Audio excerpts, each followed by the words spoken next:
life's greatest questions seem like a mystery?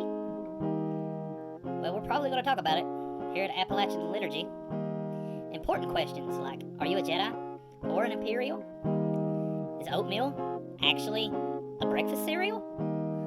Is a Catholic weekday really called a ferial? Did you know that Mr. Rogers was Presbyterial? So join us as we have a little fun talking about thy kingdom come. Appalachian Liturgy. Okay, welcome everyone to the Appalachian Liturgy podcast. I'm Justin Stacy. I'm Reverend Brooke Atchley. And I'm Justin Bowling. And tonight we are celebrating our 1-year anniversary on the podcast.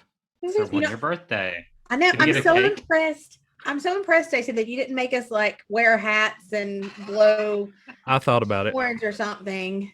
Yeah, No. I should have. I'd looked for one because we're getting close to a first birthday here too, and I tried to find something, but nothing was my size, so it didn't really work. Yeah. Yeah, So we're 1 year old.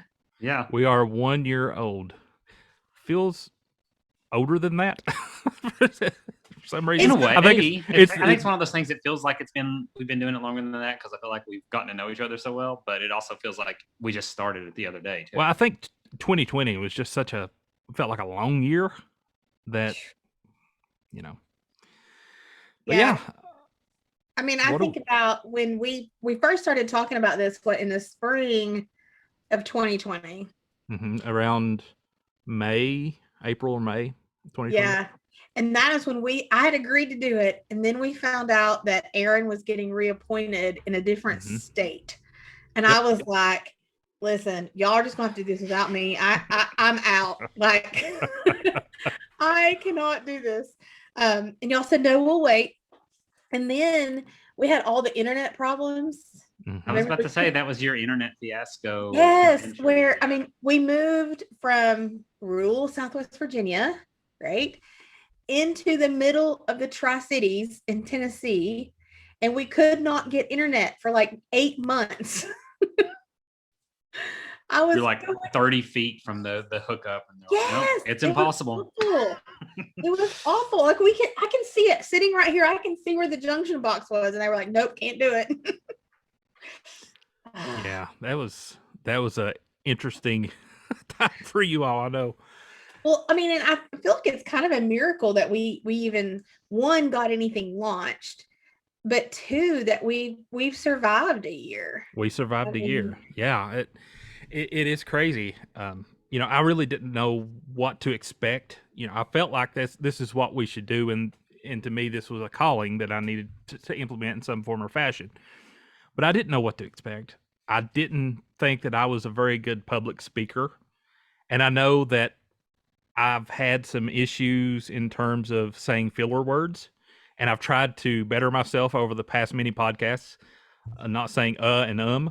So now that everyone knows that I say those words, you're probably going to hear it and be like, "Oh my God, he said it again." But those are my go-to words when I'm sort of looking for what next to say. So I've tried to stop doing that, and so that's one of the public speaking things that I've tried to get better at over the past year. But I think we've learned how to improve the flow of podcasts when you look at it like from the first one to this one. And I think we've got a lot better at wrestling with some of the technology issues because we certainly launched it at a weird time in 2020 to where we didn't really meet up, in person to kind of work through the details. Yeah, it was weird. It was difficult, but it works for a podcast.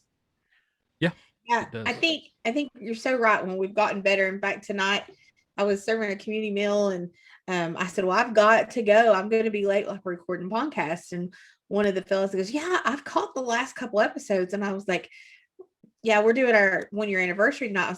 He's like, "Oh," I was like, "Do yourself a favor. Don't really go back and watch some of the first ones, or listen to the first ones. Just skip them, Yeah. Stuff's so much better now." I rewatched episode 0 just to refresh my memory, and the best part about episode 0 is our top 5 on cereals. The rest of it is, it's pretty cringy, just based on the level of, at least from my part, of uncomfortableness that I was in that to where I am now. because I feel pretty comfortable talking on, knowing that I'm being recorded now. Well, I don't know if our viewers know this, but I didn't know the two of you at all, really. I mean, Stacy, I'd met you a couple times in passing at game nights, and Dustin had introduced us, and I'd been to maybe one or two Bibles and Brews on Zoom with you. I didn't know who Bowling, like if Bowling had walked up to me in Walmart, I'd have been like, who the heck are you? And why are you talking to me? That's what most people say to me in Walmart. Don't talk to me. So yeah, so I would imagine that those first couple episodes were kind of cringy, like, I mean, so, and what I will say is this: anybody who says that you cannot develop true community through virtual means is just a liar. Yeah, you can.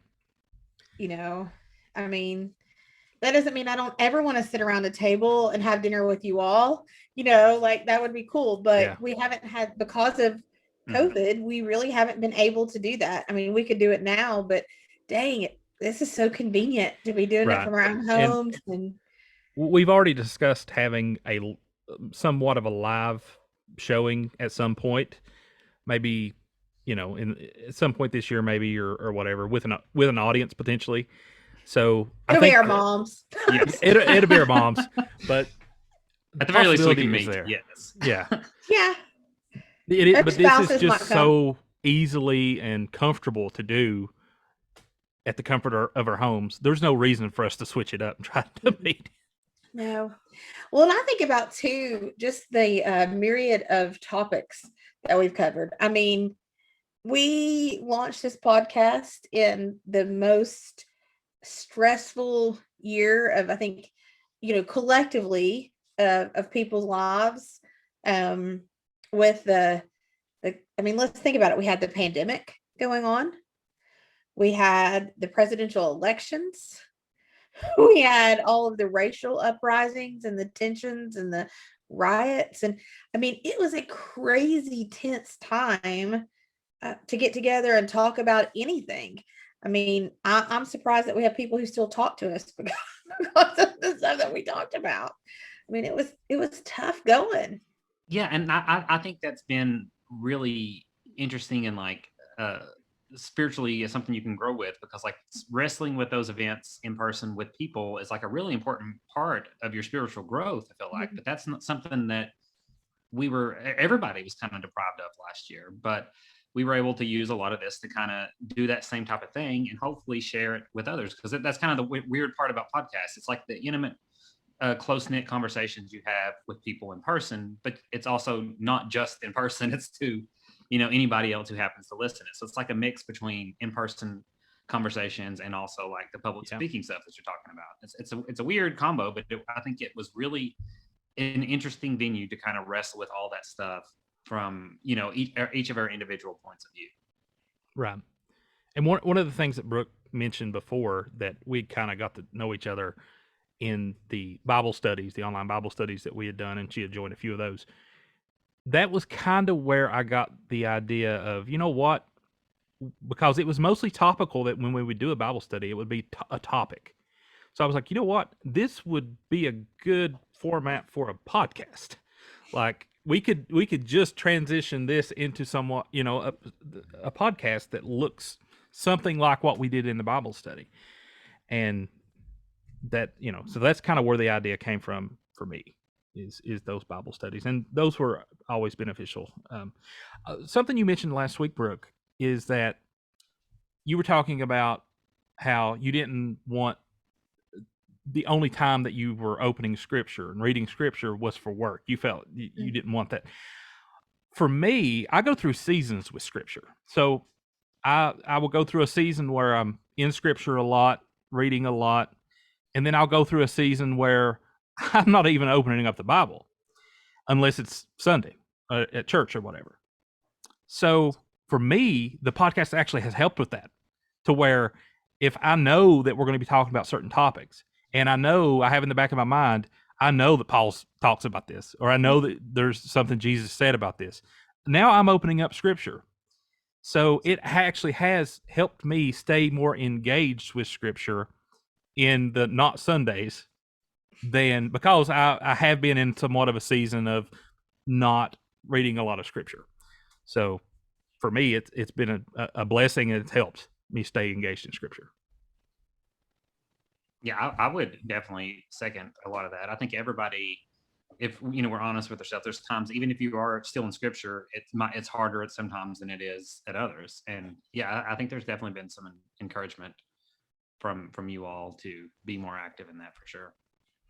Yeah, I think because I knew that we were going to be talking and the potential was for people to hear like my actual opinions on things, I had to go back sometimes and make sure that the scripture really said what I wanted it to say.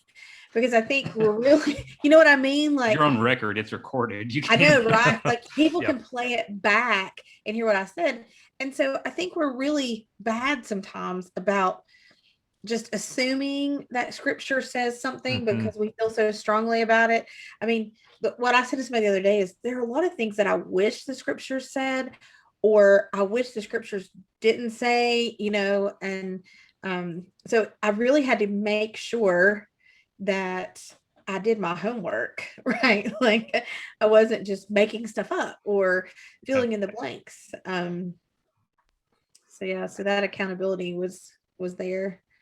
I find that's an interesting point you brought up, because that was one of the things I feel like, at least at first, that stressed me out a lot on something like this was like some days there'll be like 15 minutes that I'll spend writing a single email to make sure I got every word right and I got everything lined up perfectly. And I had the same type of anxiety about talking to a group because, oh, what if I say something slightly wrong? Somebody's going to call me out on it or something like that. But I think getting over that was something that took a little while, and it made it a lot more fruitful and productive conversations once we were able to get past that, or at least for me it did. So I think when we decided, a big turning point for us was when we decided to change the format up, when we took our Sabbath and we really wrestled after Christian Taylor had come on and talked to us some behind the scenes. And I think it's with anything, no matter what you do when you first start out, you're going to stumble, you're going to fall, you're going to do things that, you wish you could do it differently or over again. And if I could pat ourselves on the back, I give ourselves a pat on the back for being willing to change it up, to say, wait a minute, really, what did we want with this podcast? Because really, when we were talking behind the scenes, what we really wanted to do was talk about the stories of faith and how they intersected with everyday life, whether that be political controversy or whatever. And we really had to take a step back and say, are we accomplishing this? And, I think that's important no matter what you're doing or when you're, in life, when you get those pauses. And our pause was precipitated by some really tough life circumstances in our lives, but it gave us some space to think and pray and talk it out. And we got some good advice and some honest feedback and changed the format. And I like it a lot better. Yeah, I absolutely do. And, I do credit Christian for a lot of that, because she did do a lot of coaching to us and kind of showed us, or really asked questions. What, who are you? Who does the audience perceive that you are? Do you know your audience? And what is it that we want to get out of this podcast? What is it that we want to portray to the audience? And I don't think we had asked any of those questions when we started the podcast. We just flew in, and it, in my mind, I had a lot of things in mind. I had the Holy Post podcast in mind. I had more of an entertainment movie review thing in mind. I had a topical discussion in mind. And we tried all of that, right? So you can see in the beginnings, it's just all over the place. If you look, but pre-February, there's so many videos, and honestly, I was treating it more like a YouTube channel and less like a podcast. And that's what was developing for me, is I was like, okay, this is more of a YouTube channel. I'm going to treat it like that. So I'm going to make one podcast be 10 videos.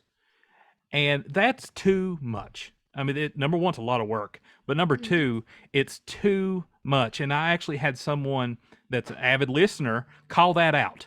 when I asked them, what don't you like about the podcast? And they said, if you look on your YouTube channel, and I was also uploading it to the audio part too on the podcast part, they said, it's just too much material. Like, we don't care about those short snippets. We don't care about all this other stuff.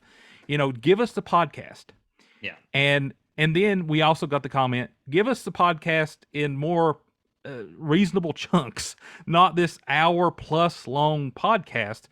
Keep it more reasonable. And that's one of the things that Christian said too. Look, keep it at a reasonable time.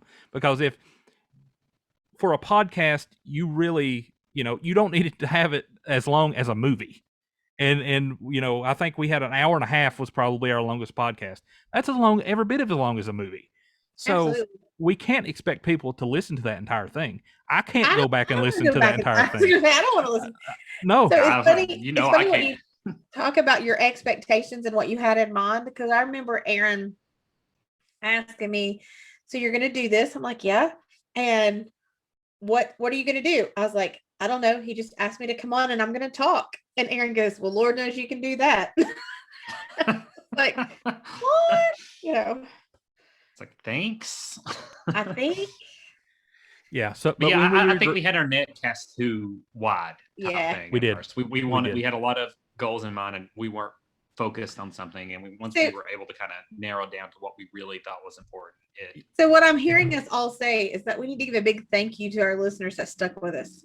Oh yeah, and we love the feedback as much as you said. Absolutely. Like the guy saying, like it's too much. That's great. I think it's hilarious, and I think that's great to hear because it helps us. It is great, and also it was a viewer that called out my filler words, saying it was annoying, and I love that. I love they called that out because now I recognize it, and now I'm trying to fix it, and that's what we want. We want something else I've realized over the last year. Mm-hmm. Bowling and I drink a whole lot. I do. During our podcast, and Stacy never drinks anything. Like, you hardly ever. I have water sometimes, but rarely do I have anything drinking actively. Like bowling and I'll partake in a popsicle every once in a while, but yeah, the popsicle. So, what I think is interesting though is even though we had our net spread wide, when we come to the conclusion of what we wanted the podcast to really look like. And then when we decided it needs to be a weekly podcast, it like having that week break is just, it doesn't flow well. You need it to be regular day every week. But we decided, okay, we're going to make it a variety podcast to where each week, we have our topical weeks, but then we have Kingdom Living, which is your child, Brooke, that your idea that you came up with, which is more personal in nature to us. We're talking about more personal things. We're diving in more personally into our traditions, our beliefs. So that was meant to be more personal than just a topical thing. And then Top 5, really, that just stuck around only because it is a fan favorite. People like to hear the Top 5, even though it is, if we had to cut something that is the not necessary thing, it would probably be high on the list because it's just not necessary. It's just a fun thing for us to do, and it's also a fun thing for the fans to interact with. Mom always, when she watches Top 5, she always comes up with her own Top 5, and then she relays it to me. Like, here is how better my list is than what your all's was, and that is great. Like, that is great, and that's what I would hope that the audience is doing too, coming up with their own Top 5 list, comparing it with ours. So I love that our podcast is a variety show. That is wonderful. I didn't envision it being that, but it turned into that, and it's great. I mean, we're kind of kooky people. Yes. I mean, all three of us. Okay. Yeah, we are kooky people. We are. I mean, we all have a wide variety of interests and likes, and we're just nerdy enough that, some of us are nerdy. A nice way to put it. That might be understating. Yeah. I mean, ultimately, I do want to talk about things that don't fall neatly into, church dialogue or biblical dialogue or even political dialogue. I want to talk about entertainment things, and the Top 5 is a good way to do it. I mean, we pretty much keep it in the entertainment realm thus far, but we do have ideas to bring it into I'll just go ahead and say our next one, we're hoping to do a top 5 fan questions. And I think that would be fun to do. Yeah, and I think, we want to hear from our listeners. What do they want us to weigh in on our top 5? I mean, we run out of ideas sometimes, as much fun as it is. And we're like, oh no, what is our top 5 going to be? Yeah, I mean, eventually we're going to get so specific. It's like, okay, top 5 characters in the show Loki. Like, it's going to start looking like ESPN stats. I have a confession. I have not watched any of Loki. Oh no. Well, I have a confession. You need to. It is. Yeah, it is great. Aaron has, but he got me started watching Blue Bloods, and I had never watched them all, at all. And so I've kind of been binge watching Blue Bloods. So that's my confession. Interesting. Yeah. So here's a question to you all. Do you, as the state we are in now, do you see us as a successful podcast? Would you call what we have a success? I think anytime anything lasts a year, I mean, that's a pretty good chunk of time. So yes, in that regards, I think it's success. I think the fact that the reevaluation, I think, is a success, that we've honed it down. I mean, I don't see the analytics. So I don't know. I mean, you and I have talked about it a little bit, but I just know from the feedback that I get that, I mean, I think so. I'm going to say yes. My answer really is yes, but I do want to make fun of your question just because, who is going to say no to that? No, know, this right? is I'm on this podcast, and I think it's a total failure. We're a failure. Yeah. But no, I my answer really is yes. I just want to make fun of that first, but I think it's yes because, to me, it's not about if 100,000 people listen to your podcast or something like that. It's about the type of stuff we were talking about at first, where if we're able to talk to each other in kind of a small group, and other people are able to listen to it and get out that type of feel from it, I think we all get a lot out of it, and if other people are getting a lot out of it too, even if it's just a few, that's absolutely a success. Yeah, I only asked the question so that I could have the opportunity to answer what I want to answer. In that, before we did the regroup, before we did the reevaluation and had our Sabbath, I actually was not seeing this podcast as a success. I was so focused on the amount of subscribers we had, the amount of viewers. Are we getting more viewers? All of the things that a YouTuber would care about. Right. That's what and I was thinking more along the lines of that. And I just had to realize that, if this really is a calling from God, I shouldn't be looking at those as the ways of success for the podcast. I should be looking at, are we getting through to anyone? Is there any feedback? And there is, and it might just be one person out of the month that says something about the podcast, but they'll say something and be like, we appreciate you talking about this. We appreciate you bringing up this taboo subject. And it's those type of things that made me realize that is the success I should be weighing this on. The people that are listening, and we are actually growing in subscribers. We've grown, especially since obviously last year, but just over the past few months, I'd say we've almost doubled our subscribers. So I think people do like the new format. We are pretty static in our views. We are pretty static in our listens based on what we were doing. But it's, again, as long as it's not zero, I mean, if it's zero, then no one's listening and maybe we should reevaluate. But people maybe are listening. We should just meet up and talk to each other at that point. That's right. Maybe we should just, but I hope that people are getting some value out of what we're talking about, and some appreciation and some entertainment, because ultimately, I do want to entertain people. I try to be funny sometimes, and I think that's what people are getting out of it.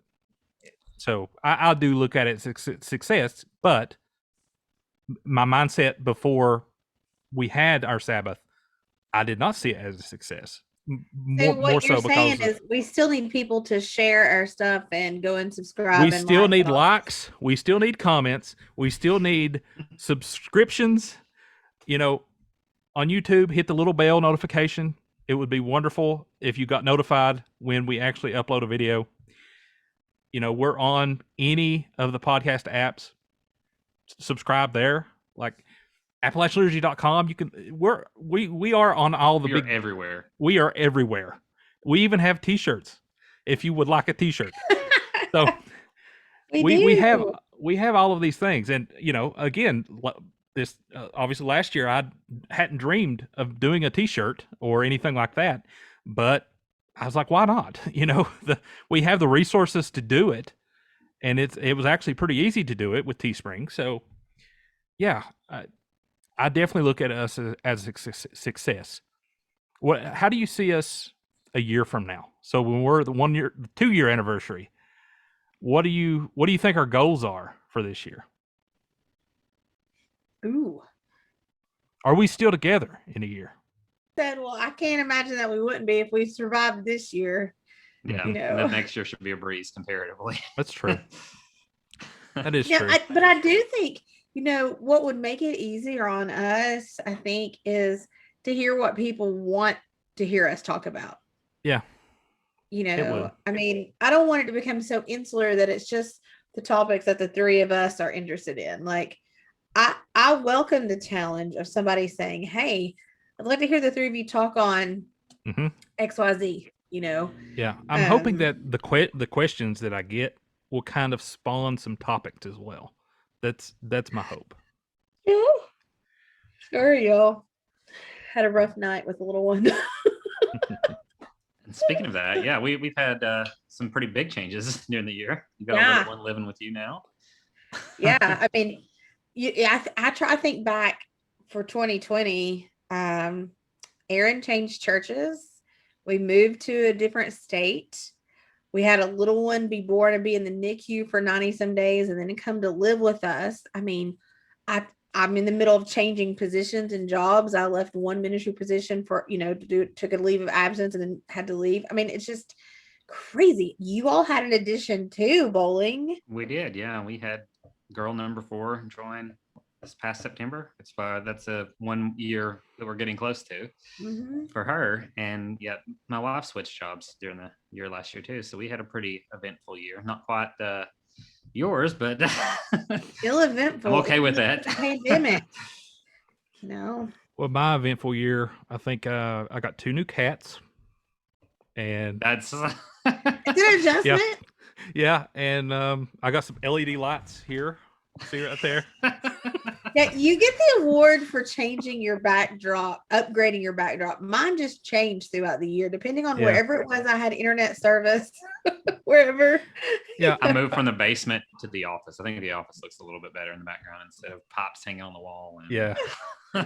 I mean, I did want to, take serious the video quality and the audio quality, because I got a new mic, I got a new camera, and the lighting. I've played around with the lighting like crazy. And so now it's almost like mood lighting or something. So I have a light here, I have LEDs there, I have a light need there. Some music to set. Yeah, I mean, I take that stuff serious, and that's probably the more of the YouTuber mind frame. But so what our listeners don't know is that before we go on, Stacy critiques the placement of the microphones, the lighting in the room, our hair sometimes. Sometimes they are white as Casper, and that will be. Yeah, that's what I say. Usually, the criticism is the light's too bright. You look like a ghost. In that exact words, like. Yeah. And you're always like, move your mic, Brooke. Yep. It's got to be dead center. He just said, "Where is it at?" I'm like, "It's dead center." Where's the mic, Brooke? Where are they? In a world. But yeah, I mean, I do care about that stuff. It's maybe OCD, but I think it's made it for the better. Like, instead of, I think the first couple of podcasts, I had a gigantic headset. Yeah, that was bigger you look than like an alien, basically. Yeah. Yeah. I mean, I don't think removing the headset fixed that, but that's I had podcast episodes with some big old headphones on too. That's true. I mean, I still got them, but they're wireless and you barely can see them. But yeah, I think we have made some improvements audio wise, like, just to sit and listen back at what we sound like, which I have to do when I edit. it sounds a lot better, every week it seems like. So, I think we have got good at those type of things. Yeah, and a lot of it probably is from the whole like just becoming more comfortable and getting to know each other better. Which to push back, I don't want to argue on this anniversary episode, but to push back on your top 5 being non-essential, that's probably one of the best spots you get to learn a lot about what people like and dislike. That's probably personalities and stuff like that. So, yeah, like y'all don't think oatmeal is a cereal. Yeah, that's how we got started on the wrong foot with that, didn't we? Yeah. Yeah, that's a good point. Also, that it seems like that's the only appropriate place where we have all agreed that if I want to do anything scripted, top You're 5 allowed. is where we do it. So that's where you give you your creative freedom to do my creative freedom. I always had to be like dressed up or face paint or well, the problem is like I can't do scripted things. I can't like switch. I have to have an on and off switch. I can't switch on and off between like scripted and non-scripted. So Stacy can't give me anything complicated. He gives me like 3 lines and like, this is what you say. He's like, all right, Brooke, you go hog wild. And then I would throw you off because I would be ad-libbing and you're both like, what the this wasn't in the script. I don't know. I mean, that was obviously one of our. I mean, it was something I wanted to do. Just, I guess the creative person that I am, I wanted to be somewhat a producer, I guess, of comedy. So I was coming up with ideas, and I enjoyed it. I know that it was hard and it was difficult, and it was actually annoying at times, but I enjoyed doing that, and I definitely plan on coming up with some more material for our top 5s in the future. I just haven't recently. I do think it works better where you have it now because like it feels less like an obligation that we have to do each time, and it kind of flows with the kind of silliness of the top 5 anyway. Yeah, based on what our top 5 topic is, a category is, that inspires me to either do one or not do one, essentially. But I think speaking of our top 5, our next top 5 is we were hoping to be questions from folks. Yeah. Right. Yep. I have posted. I made a post about it, and I also private messaged a few people that I know listen. So I mean, if you all know of anyone that listens in your circles, go ahead and message them and get those questions. So you want questions for people to ask us? Yeah. The idea is it'd be more Q&A style. So, it'd be 5 questions that we just put in a pool. So, we're going to have more than 5, obviously, but we'll just put it in a pool, and we can even random, or we can somehow select them. And then, we're going to have additional questions that we can either do topics on later, or we can do another top 5 later with more questions. Like we'll just have it as a somewhat in our mailbag of ideas. But I feel like getting more fan interaction, and I suspect that the questions probably aren't going to be easy. It's probably things. It's like, let's see how controversial we could make these questions. But I don't know. I had the idea, and I thought this could make for it's a good idea. Yeah, good top 5, and it's different. It's different than what we normally do. So, and we will not be offended by any question. Call us out. Bring them on. If we're offended, I will be completely offended. Well, listen, we're in control. We can just pretend a question never filter came those in. questions. That's right. We can just not ask the question. Yeah. Cut that part. Oh, it's and that's something I love about this podcast is, ultimately, as much as we are doing this for the good of our audience, and to interact with our audience, and to give our audience entertainment and education for the people. Yes, we are 3 friends who are sitting around talking with each other. I mean, that's ultimately what we are, and I just the fact that we can do that is great, and I love it. I love being able to do I think we all listen to podcasts on the side, other ones besides ours. They actually do exist, but that to me, that is one of the things I like the best about podcasts is after you listen to them for a while, you kind of feel like you're part of a group, and hopefully, I hope that's like the way ours comes off as well to other people. So hopefully that joking around with friends, comes out and that as well. Yep, I agree. I actually like the Holy Post podcast. Obviously, I'm still an avid listener of it, but I will say that I have changed the way I listen to it. In that I only will really listen and or watch the first half of it, which is when they are in they have all of the different the Sky and Phil and Christian sometimes or whoever else, Banter mode. and they're into banter mode and they're just talking about random things. I'd listen to that religiously, and then when they get to the interview part, which is really their bread and butter, like that's what they're there to do, is to promote whoever's on as a guest. I rarely listen to that anymore, like because for me, I'm getting the fulfillment out of the banter, out of the discussion, the community part, not the interview part. Well, I think we've always had a hunger for community. I think that we're created for community, first of all, because we're created in the image of God, and God is triune God and all that kind of stuff. But I think if the pandemic taught us anything or revealed to us anything, it's our craving for authentic community. And so we've reevaluated what's important to us, what's not important. We've shed some of the stuff that's not important. We have sought out better ways of engaging in what is important to us. And that authenticness is just something that I think that we've all realized that we really want. And it's one of the things I appreciate. I mean, we are who we are. I mean, we talk the way we talk. I mean, the way we talk to each other here when we're recording is the same way we talk before and after. Yep. It's just authentic, and I appreciate that. I think it goes back to something you said when we were, taking your sabbatical, was like, how are we going to emphasize the Appalachian part of our Appalachian liturgy name? And I think that hits that being authentic on a ton of notes. Yeah, that authenticity, that telling of stories of our uniqueness of each other, and that individualism you see in the Appalachian area. I hope that's the way we kind of started to trend after that, and I think we have, and I think that comes across. Yeah, I agree. And I think one of the major changes was that we went from having a guest every week or every other week when we were bi-weekly to rarely ever having a guest. And we did that because we said it's only appropriate to have a guest, and this was one of the fan feedbacks, is that we don't need a guest to talk about some random topic.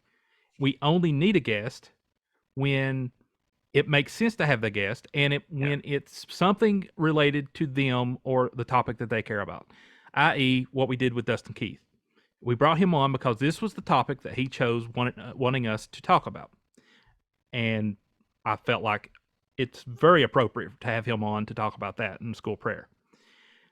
Like, I think that's sort of our new philosophy. Now, I would like to have guests again, but it only when it makes sense. Otherwise, there's no point in putting someone in a situation where maybe they don't even really want to talk about it, but they're not just going to be nice and say they'll come on anyway, And then we don't want to disagree with them. They don't want to disagree with us. We don't care to disagree with each other. Appalachian sitting on the front porch sipping lemonade and just getting through the uncomfortable conversation. And then after we're like, oh my gosh, can you believe? Just kidding. We never really did that. You don't have that part recorded, do you? I mean, oh, we stopped recording hours ago. All our guests. We love all of our guests. Oh, but it has been a very interesting year. I think we've all grown, and we've all got more comfortable. And I'm anxious to see what the next year holds for the podcast. I know, Brooke, it's something that I think we talked about last week offline, was that maybe we start diving into more type of series, like our podcast turn into multi-part series. And that's actually something that I think could be very interesting if we come up with something that's a series. So it'd be multiple weeks of a given topic. And I think that could fit. We would still keep the same schedule. We'd still have Kingdom Living. We would still do top 5, but we could just fit it within the 2 weeks that we do topics. And, if it goes for 4 weeks, if it's a 4-week series, we could do that, so those ideas, I think we could, bounce around and see if anything's fitting. Sure, but it depends on people letting us know what they Right. like. What do you want? and What they do you don't. want to hear? What do you want us to do? What do you want us to talk about? Come on. I mean, that's the thing, right? I mean, we've said it over and over again. Some people like just to hear themselves talk, but we really want to know what you want to talk about. Yeah. Yep. All right. Well, I guess that's enough of us reflecting on the past year. It's been a good year, y'all. It's Yeah, happy been birthday a good to year. everybody. Happy birthday to Appalachian Liturgy podcast.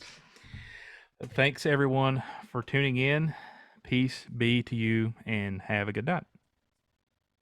Thank you so much for tuning in. We really hope you got some enjoyment out of the podcast this week. Remember to check out our website, www.appalachianliturgy.com, and follow us on all of our social medias. If you want an easy way to support us, though, make sure to subscribe to our channels and like our videos on YouTube. Also, join our email list for updates and let us know how we're doing. See you next week, everyone. Appalachian Liturgy Podcast is a JRS Studios production.